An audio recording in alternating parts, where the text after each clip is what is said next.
नमस्कार, मैं शनि उपासक पंडित बालकिशन जोशी आपको अष्टमी पर्व की हार्दिक बधाई शुभकामनाएं देता हूँ। अपनी कुलदेवी का इष्ट मजबूत करते रहिए ताकि आपकी जो भी समस्या है कुलदेवी हर। जैसा कि मैंने आपको बताया कि मैं अष्टमी के पावन पर्व पर मैं कुलदेवी की महिमा आपको बताऊं कि कुलदेवी क्या है, इसकी पूजा पाठ करने से हमें क्या फल मिलता है, जब रुष्ट हो जाती है तो हमें किन विकट परिस्थितियों से गुजरना पड़ता है। तो चलते हैं भक्तों कुलदेवी की महिमा के बारे में। ओम कुलदेवे नमः। भारत में कई राज्य हैं और उन कई राज्यों में अलग अलग धर्म के लोग रहते हैं। हिंदू सनातनी संस्कृति में प्रत्येक जाति वर्ग के व्यक्तियों की अलग अलग कुल देवता होते हैं। बात आती है कि अलग अलग कुल देवता ही क्यों होते हैं। स्वाभाविक बात है कि जब कुल अलग होंगे, जाति अलग होगी, तो उनके देवी देवता भी अलग होंगे। ये बिल्कुल स्वाभाविक सी बात है। ये अनादिकाल से चली आ रही परंपरा है कुल देवी की पूजा। ईश्वर ने जब मानव रूप में आके इस धरती पर जन्म लिया तो उन्होंने भी राक्षसों का खात्मा करने के लिए कुल देवी की पूजा करके ही उनको माना। तो आदि अनादिकाल से चली आ रही परंपरा है। ईश्वर ने भी कुल देवी की पूजा करी मनुष्य रूप में आके। बात करते हैं भक्तों कि कुल देवी को पूजना क्यों जरूरी। आपने देखा होगा कि जब भी हमारे घर में कोई मांगलिक कार्यक्रम आता है, जैसे बच्चे के जन्म के विवाह के समय जब नई बहू घर में आती है, तो ये सब सारा काम सही तरह से निपट जाए तो माँ के चरणों में अर्पित करते हैं, मंगल गायन करते हैं, कुल देवी कुल देवताओं का पूजन अर्चन करते, स्तुति करते, ताकि अपने सारे काम बिना विघ्न के राजी खुशी से निपट जाए। तो इस वजह से ये पूजा पाठ करना जरूरी होता है। जिन लोगों को अपनी कुल देवी देवता का पता नहीं है, उसके बारे में भी बताऊंगा कि वैसे व्यक्ति किस प्रकार से पूजा पाठ कर सकते हैं। कुल देवी देवता किसी भी परिवार के संरक्षक होते हैं, प्रतिनिधित्व करने वाले होते हैं। इनकी कृपा के बिना वंश आगे नहीं बढ़ सकता। जब ये रुष्ट हो जाते हैं तो वंश आगे नहीं बढ़ सकता भक्त, अगर इनकी कृपा अपने ऊपर नहीं हो।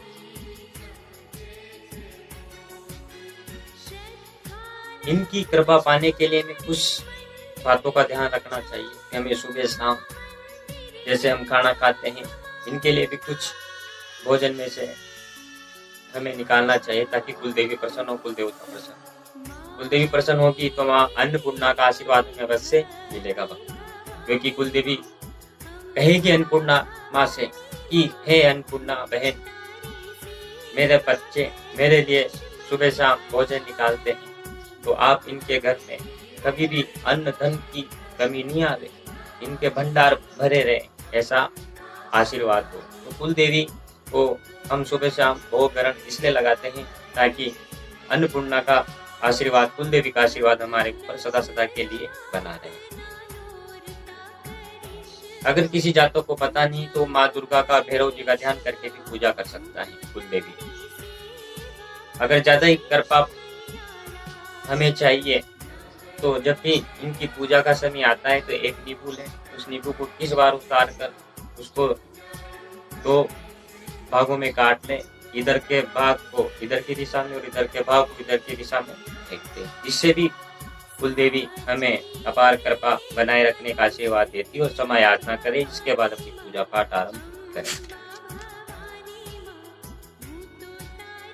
तो बात कर रहा था कि कुल देवी की पूजा करने के लिए किन जरूरी चीजों की हमें याद रखना चाहिए। तो सुबह नहा धो के स्वस्थ वस्त्र पहनकर हमें कुल देवी की पूजा करनी चाहिए। सुबह शाम भोग ग्रहण करना चाहिए, कुल देवी का नाम का स्मरण करना चाहिए, और इस नाम पता नहीं तो जहाँ भी अपनी कुल देवी हो, स्थान हो, उसका नाम ले लेना चाहिए, तब भी माँ आशीर्वाद आपको देती है। घी का दीपक लगाएं, कपूर से आरती करें और साबुत चावल चढ़ाएं, खंडित हो, चंदन चढ़ाएं, सिंदूर चढ़ाएं, श्रृंगार के सामान चढ़ाएं। इसके साथ ही हल्दी में लिपटे हुए चावल चढ़ाए, जिससे माँ अवश्य प्रसन्न होती है और अपनी मनोकामना को पूर्ण करती है। पान का पत्ता ले, उसमें सुपारी रखे, पान के पत्ते में सुपारी रखे, 2 लौंग रखे, 2 इलायची रखे हैं, दक्षिणा रखे, गुलकंद आता है, गुलाब के बना हुआ वो गुलकंदी जो पान में अपन इस्तेमाल करते हैं, वो गुलकंद उसमें रखे थोड़ा सा, इससे माँ को भोग लगाए जब भी आप अपनी कुलदेवी की पूजा करें। इधर किसी के पास कुलदेवी की तस्वीर नहीं है, फोटो नहीं है या मूर्ति नहीं हो, तो सुपारी को ले लें, उसमें मोली लपेट ले, उसे अपनी कुलदेवी मानकर उसको प्रतीकात्मक रूप में उसकी पूजा करें, तभी माँ हमें अवश्य आशीर्वाद देती है। माँ को 5 प्रकार की मिठाई का भोग लगाना चाहिए। हलवा, खीर भी माँ को भोग में बनाना चाहिए। एक कटोरी में खीर ले लें, खीर को अलग से निकाल कर माँ को भोग अर्पण करे, तो वो खीर बच्चे परिवार के सब सदस्य खाएं, जिससे आपसी संबंध अच्छा बना रहता है। वो खीर अपन को किसी दूसरे व्यक्ति विशेष को नहीं देनी है, ताकि एक दूसरे की परिवार में सदस्यों के एक दूसरे के प्रति नकारात्मकता विचार आवे। तो ऐसे हर बार जब भी आप पूजा पाठ करें, माँ को खीर का भोग लगाए, तो ऐसे सब विचलित करके उस माँ के प्रसाद को ग्रहण कर सकते हैं। कुल देवी की पूजा वंश की सुरक्षा के लिए की जाती है, कि जिससे वंश परंपरा आगे बढ़ती रहे, संतान परंपरा आगे बढ़ती रहे, वंश पे कोई किसी प्रकार का खतरा नहीं आवे। और कुलदेवी का मंत्र है ओम ह्रीम श्रीम, ओम ह्रीम श्रीम कुलेश्वरी प्रसिद्ध प्रसिद्ध एम नमः। और कुल देवता का मंत्र है ओम ह्रीम कुल देवताय मनोवांचित साधय साधय भट्ट। एक बात अवश्य ध्यान रखना भक्तों, अगर कुल देवी रुष्ट हो जाती है तो कुल देवता भी नाराज होता है। इसके पीछे का कारण ये है, कुल देवता कौन है? हमारे पूर्वज ही हैं, जो अब नहीं है, स्वर्ग सिधार गए हैं। तो वो भी हमसे इसलिए नाराज हो जाते हैं कि मैं जो अपनी परंपरा बना के आया था उस घर में, वो बच्चे उस परंपरा का निर्माण नहीं कर रहे हैं, तो वो भी रुष्ट हो जाते हैं। एक कुल देवी की परंपरा हमारे पूर्वजों ने भी पूजा करी, जो अभी हमारे साथ नहीं है, तो वो रुष्ट क्यों नहीं होंगे? तो रुष्ट इसलिए होंगे क्योंकि पहले वो पूजा करते थे, अब वो नहीं रहे। तो वो पूजा करने की जिम्मेदारी किस पे है भक्तों? अपनों का। तो अगर हम उसमें आनाकानी करेंगे, आलस्यपन करेंगे, तो हमें संकटों का सामना करने के लिए तैयार अवश्य रहना चाहिए। तो कुल देवी को रुष्ट न करे। अगर कुल देवी रुष्ट हो गई तो घर के देवता भी रुष्ट हो जाते। इन कारणों से कुल की देवी रुष्ट हो जाती है। कुल की देवी को भूल जाना, आजकल भाग दौड़ भरी जिंदगी है, काम बाधा में व्यक्ति इतना व्यस्त हो रहा है कि उसे अपने घर के देवी देवता का सुमिरन करने का भी समय नहीं रहा। तो यह कारण इस वजह से कुल देवी रुष्ट हो जाती है। दूसरा, घर में पूजा पाठ बहुत कम होना, जिससे नकारात्मकता आती है और परिवार के सब सदस्यों का स्वभाव चिड़चिड़ा होता है, एक दूसरे के ऊपर लड़ झगड़ते हैं। पहले होती थी पूजा, लेकिन अब नहीं होती। इसलिए नहीं करते व्यक्ति पूजा, माँ ने कोई परीक्षा ले ली है ना, अब उनका कोई काम रुक गया, इसलिए वो दोष निकालने लग जाते हैं देवी देवताओं के ऊपर। क्यों? जब सुख आया तो माँ की पूजा करी, दुख आया तो दोष निकालने लग जाए। तो ऐसे साधु को, ऐसे कुल देवी को साधना गलत है। भक्तों, हम भी हैं, हमारे जीवन में भी अनेक प्रकार के उतार चढ़ाव आते रहते हैं, लेकिन हम नहीं घबराते। क्यों नहीं घबराते? क्योंकि हम सुख में भी ईश्वर का सुमिरन करते हैं, हम दुख में भी ईश्वर का सुमिरन करते हैं, हर पल हर क्षण अपनी कुल देवी को जाते हैं। इसलिए माँ हमारे हर संकटों में बचाने के लिए तत्पर रहती है। प्रहरी के रूप में मेरे आगे आगे चलती है मेरी कुल देवी जगदम्बा, इंदरगढ़ वाले बीजा संभाली माता। इसलिए अपनी कुल देवी को मजबूत करें, ताकि हर समय हर क्षण आपकी रक्षा के लिए अडिग रहें। ये कुल देवी आपकी जो कुल देवी होती हैं, अगर आपकी कुल देवी का इष्ट मजबूत होगा तो कहीं पे भी चल जाओ भक्तों, आप डाकणिया, भूत, प्रेत, राक्षस, ब्रह्म राक्षस, यक्ष, गंधर्व, ये आपका कुछ भी नहीं बिगाड़ पाए, क्योंकि उनको पता होगा कि इस सामने वाले का इष्ट मजबूत इसलिए वो भी आपके सामने से निकल जाते हैं। इसलिए कुल देवी का इष्ट मजबूत होता है, देवी हमारे ऊपर हावी नहीं हो पाएंगे। नकारात्मक शक्ति हमारा कुछ नहीं बिगाड़ पाएगी, अदृश्य शक्ति हमारा कुछ भी बिगाड़ नहीं पाएगी। क्यों? क्योंकि हमने अपनी कुल देवी का इष्ट मजबूत कर रखा है। कोई से भी दुश्मन में गिर जाओ, वो दुश्मन स्वतः ही परास्त हो जाएंगे।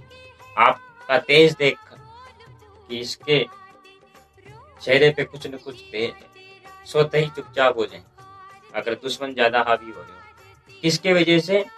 कुल देवी की वजह से। कुल देवी का इष्ट अगर मजबूत है, इसलिए कुल देवी का इष्ट मजबूत करें। माँ को नाराज होने का अवसर नहीं दें, चाहे कितनी भी कठिन परीक्षा ले लें। माँ कठिन परीक्षा लेगी तभी तो हम सफल होंगे, माँ के अच्छे बच्चे बनकर साबित होंगे। और हर प्रदर्शन जिस प्रकार हम अपने माता पिता से कोई चीज के लिए, वस्तु के लिए पैसे मांगते, वैसे माँ से भी जिद करो। माँ अपनी मनोकामना अवश्य पूर्ण करेगी, क्यों नहीं करेगी? वो भी अपनी माँ है, अपनी कुल देवी है वो। इसलिए जैसे अपने माता पिता से जिद करते हो, वैसे अपनी कुल देवी से भी जिद किया करो। वो भी अपना एक परिवार का सदस्य है, कुल देवी।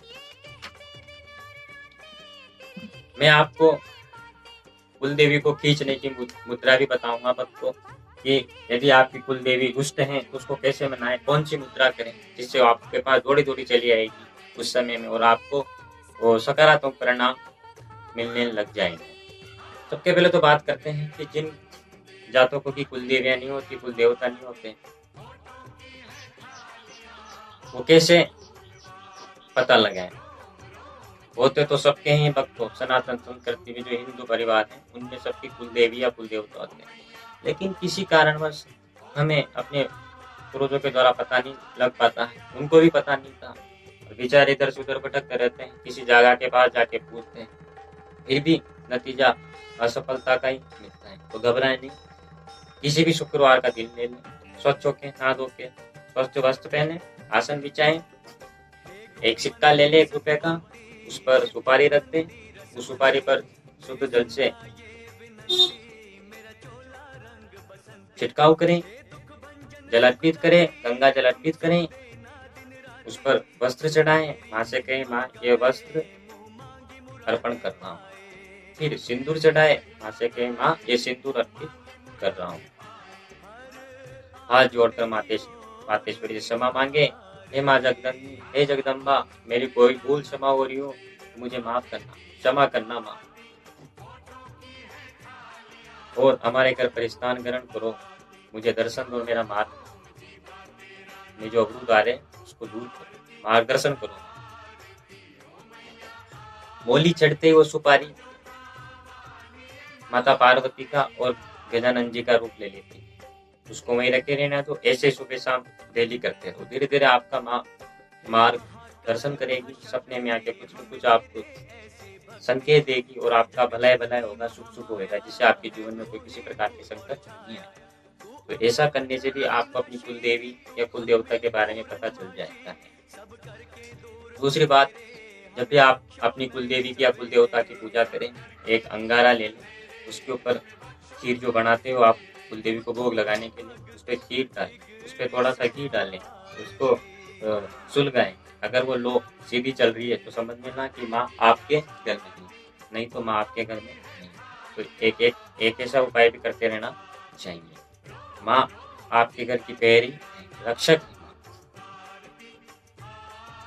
कुल देवी प्रसन्न होने से वंश की कुल की मर्यादा की रक्षा होती है, वंश नष्ट नहीं हो पाता है, परिवार में श्रेष्ठ संतानें जन्म लेती हैं और परिवार में सुख शांति बनी रहती है। बच्चों में जो संस्कार होते हैं वो कुल देवी के आशीर्वाद से होते हैं। पूर्वजों की कुल परंपरा को निभाने में परिवार जो साथ देता है उससे कुल देवी का हमें आशीर्वाद मिलता है। परिवार में अकाल मृत्यु नहीं होती कुल देवी की पूजा करने से। अब बात करते हैं मुद्रा की, जिससे कुल देवी का आपके ऊपर आशीर्वाद बना रहेगा और कुल देवी दौड़ी दौड़ी आपके पास आए। जैसे ये अंगूठा रहता है ना भक्त, ये अंगूठे के पास ये लाइन है, तो ये तर्जनी उंगली को ऐसे कर दो, ये तो बन गया अर्ध चिन्ह। क्या बन गया? अर्ध चिन्ह, है ना। अब ये अनामिका उंगली है, इसको इस अंगूठे पे यहाँ पर और ये 2 उंगलियों को सीधे कर लो। देख इस तरह से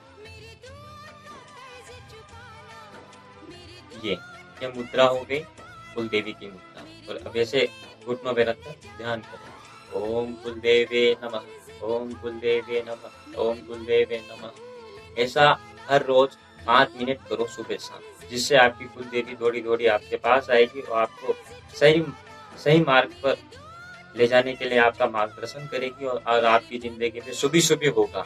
तो ये थी भक्तों कुल देवी की महिमा। कुल देवी को मजबूत बनाते रहिए, कुल देवी को पूजते रहें, कुल देवी आपकी सर्व मनोकामना पूर्ण करे, आपकी वंश परंपरा आगे बढ़ती रहे, आपके सब बिगड़े काम पूर्ण। जय मैया कुल देवी की जय।